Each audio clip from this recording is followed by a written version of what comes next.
Welcome back to Cantina Customs. Here's a look at my custom Ponda Baba.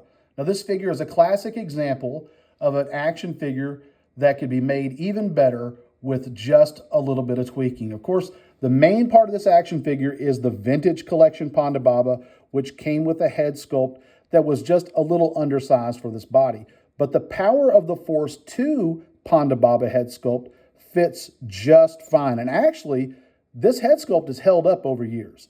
Now what I did is I added some vinyl floor putty around the bottom of the head sculpt to make the whiskers. I've seen some customized sellers. They've taken the Black Series 6-inch Ponda Baba head sculpt, they've shrunk it down, and they sell those that will fit a 4-inch, a 3 3/4-inch action figure. But I already had one of these just laying around, so why spend the money on a new head sculpt when I could just customize my own? So I used some vinyl floor putty, put it around the base of the head sculpt across the tusk. I used a toothpick to make the whiskers. Get him into focus there.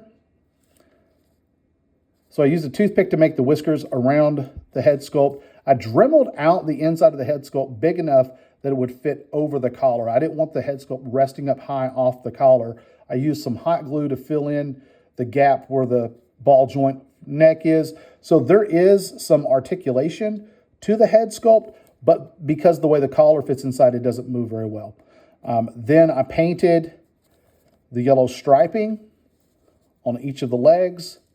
I wanted to kind of dirty the figure up, not only to knock out some of the shine from, or the brightness from the jacket, but just to kind of give him that dirty thug kind of look.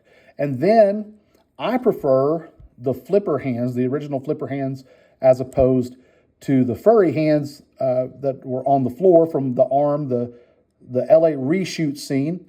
And so I wanted him to hold his correct gun. So this version of Ponda Baba's gun actually came with him days on. If you've seen the Hasbro announcement for the upcoming Garandan figure, he also comes with Ponda Baba's blaster that looks even better than this. So I'm sure I'll be swapping that out.